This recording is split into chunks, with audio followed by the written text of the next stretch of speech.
Hi ಎಲ್ಲ ವಿದ್ಯಾರ್ಥಿಗಳಿಗೆ educate Karnataka ಚಾನಲ್ಗೆ ಸ್ವಾಗತ. ಈಗ ಮೆಡಿಕಲ್, ಡೆಂಟಲ್, ಆಯುಷ್ ಕೋರ್ಸ್ಗಳಿಗೆ ಸಂಬಂಧಿಸಿದಂತೆ ಆಪ್ಷನ್ ಎಂಟ್ರಿ, ಹಾಗೆ ಎಂಜಿನಿಯರಿಂಗ್, BSc ನರ್ಸಿಂಗ್, ಫಾರ್ಮಸಿ ಈ ಎಲ್ಲ ಕೋರ್ಸ್ಗಳಿಗೆ ಸಂಬಂಧಿಸಿದಂತೆ ಆಪ್ಷನ್ ಎಂಟ್ರಿ ಎಡಿಟಿಂಗ್ ಯಾವಾಗಿಂದ ಸ್ಟಾರ್ಟ್ ಆಗುತ್ತೆ, ಲಾಸ್ಟ್ ಡೇಟ್ ಯಾವುದು, ಈ ರೀತಿ ಪ್ರಶ್ನೆಯನ್ನ ವಿದ್ಯಾರ್ಥಿಗಳು ಕೇಳ್ತಾ ಇದ್ರು. ಈ ವಿಷಯಗಳಿಗೆ ಸಂಬಂಧಿಸಿದಂತೆ ಈ ವಿಡಿಯೋದಲ್ಲಿ ಡಿಸ್ಕಸ್ ಮಾಡ್ತಿದ್ವಿ. ಈಗ ನಮ್ಮ ಕೆದವರು ಈ ಹಿಂದೆ ಶೆಡ್ಯೂಲ್ ಅನ್ನ ರಿಲೀಸ್ ಮಾಡಿದ್ರು. ಅದರಲ್ಲಿ ಮೆಡಿಕಲ್, ಡೆಂಟಲ್, ಆಯುಷ್ ಕೋರ್ಸ್ಗಳ ಆಪ್ಷನ್ ಎಂಟ್ರಿ, ಹಾಗೆ ಎಂಜಿನಿಯರಿಂಗ್, BSc ಅಗ್ರಿಕಲ್ಚರ್, ವೆಟರ್ನರಿ ಈ ಎಲ್ಲ ಕೋರ್ಸ್ಗಳ ಆಪ್ಷನ್ ಎಂಟ್ರಿ ಎಡಿಟಿಂಗ್ ಎರಡು ಜೊತೆಗೆ ನಡೆಸ್ತೀವಿ ಅಂತ ಹೇಳಿದ್ರು. ಸರಿನಾ? ಜೊತೆಗೆ ನಡೆಸಬೇಕು ಕೂಡ, ಯಾಕಂತ ಹೇಳಿದ್ರೆ ಕಂಬೈನ್ಡ್ ಕೌನ್ಸಿಲಿಂಗ್ ಅಂತ ಹೇಳಿದಾರೆ. ಅದಕ್ಕೋಸ್ಕರ ಕಂಬೈನ್ಡ್ ಆಪ್ಷನ್ ಎಂಟ್ರಿ ಆಗಲೇಬೇಕು. ಈಗ ಕಂಬೈನ್ಡ್ ಆಪ್ಷನ್ ಎಂಟ್ರಿ ಏನಾಗುತ್ತೆ, ಅದರಲ್ಲಿ ಯಾವ ರೀತಿ ಎಡಿಟಿಂಗಿಗೆ ಅಥವಾ ಯಾವ ರೀತಿ ಆಪ್ಷನ್ ಎಂಟ್ರಿ ಮಾಡೋದಕ್ಕೆ ಅವಕಾಶ ಇರುತ್ತೆ ಅಂತ ಹೇಳಿದ್ರೆ, ಈಗ ಯಾವ್ದಾದ್ರು ವಿದ್ಯಾರ್ಥಿಗಳು ಮೆಡಿಕಲ್ ಕೋರ್ಸ್ ಅನ್ನ ಮಾಡ್ಬೇಕು ಅಂತಿದ್ರು, ಈ ಹಿಂದೆ ಇಂಜಿನಿಯರಿಂಗ್ ಕೋರ್ಸ್ಗಳ ಆಪ್ಷನ್ ಎಂಟ್ರಿನ ಅವ್ರು ಮಾಡಿದ್ದಾರೆ. ಅಂದ್ರೆ ಅವರ ಆಪ್ಷನ್ ಎಂಟ್ರಿ ಲಿಸ್ಟ್ ಅಲ್ಲಿ ಇಂಜಿನಿಯರಿಂಗ್ ಕಾಲೇಜಸ್ ಇದಾವೆ. ಈಗ ಅದಕ್ಕೆ ಅವರು ಮೆಡಿಕಲ್ ಕೋರ್ಸ್ಗಳು ಏನಿದಾವೆ ಅಥವಾ ಮೆಡಿಕಲ್ ಕಾಲೇಜಸ್ ಏನಿದೆ ಅವುಗಳನ್ನ ಆಡ್ ಮಾಡಬೇಕು. ಆರ್ತಿದ್ರೆ ಆಡ್ ಮಾಡೋದಕ್ಕಾಗತ್ತೆ.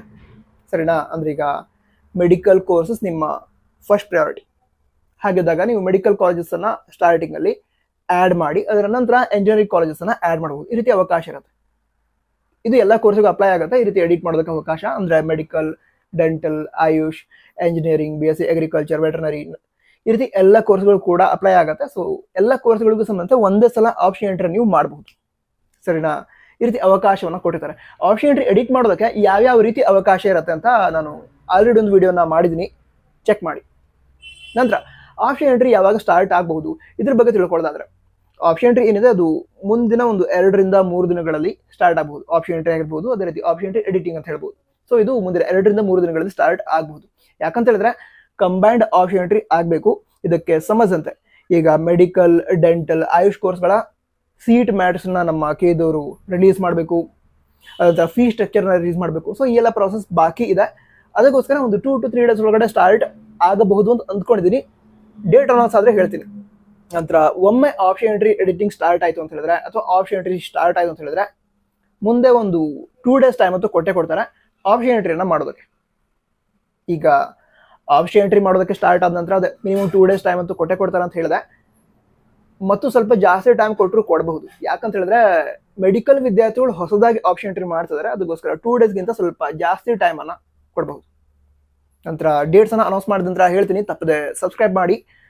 ನಂತರ ಅದೇ ಆಪ್ಷನ್ ಎಂಟ್ರಿ ಮಾಡ್ತೀರಾ, ಅದರ ನಂತರ ಏನಾಗುತ್ತೆ ಅಂತ ಹೇಳಿದ್ರೆ 2ನೇ ಮಾಕ್ ಅಲಾಟ್ಮೆಂಟ್ ಆಗತ್ತೆ. 2ನೇ ಮಾಕ್ ಅಲಾಟ್ಮೆಂಟ್ ಆದ ನಂತರ ಕೂಡ ಮತ್ತೊಮ್ಮೆ ಈ ಆಪ್ಷನ್ ಎಂಟ್ರಿ ಏನಿದೆ ಅದನ್ನ ಎಡಿಟ್ ಮಾಡೋದಕ್ಕೆ ಅವಕಾಶ ಕೊಡ್ತಾರೆ. ಅದು ಫೈನಲ್ ಆಪ್ಷನ್ ಎಂಟ್ರಿ ಆಗುತ್ತೆ. ಅದರ ಪ್ರಕಾರ ಏನಾಗುತ್ತೆ ಹೇಳಿ, ಫಸ್ಟ್ ರೌಂಡ್ ಸೀಟ್ ಅಲಾಟ್ಮೆಂಟ್ ಆಗುತ್ತೆ. ನಂತರ ಫೈನಲ್ ಆಪ್ಷನ್ ಎಂಟ್ರಿ ಏನಿರುತ್ತೆ ಅದರ ಪ್ರಕಾರನೇ first round counselling, second round counselling ಅಥವಾ ಮುಂದೆ ನಡೆಯುವಂತಹ ಕೌನ್ಸಿಲಿಂಗ್ ನಡೆಯುತ್ತೆ. ಸೊ ತುಂಬಾ ಕೇರ್ಫುಲ್ ಆಗಿ ಆಪ್ಷನ್ ಎಂಟ್ರಿನ ಮಾಡಿ. ಈಗಲೂ ಕೂಡ ಅದರ ನಂತರ 2ನೇ ಮಾಕ್ ಅಲಾಟ್ಮೆಂಟ್ ನಂತರ ಏನು ಎಡಿಟಿಂಗ್ಗೆ ಅವಕಾಶ ಕೊಡ್ತಾರೆ, ಆಗ್ಲೂ ಕೂಡ ತುಂಬಾ ಸೀರಿಯಸ್ ಆಗಿ ಎಲ್ಲ ವಿಷಯಗಳನ್ನ ತಿಳಿದುಕೊಂಡು ಆಪ್ಷನ್ ಎಂಟ್ರಿನ ಮಾಡಿ. All the best. ಜೈ ಹಿಂದ್. ವಂದೇ ಮಾತರಂ.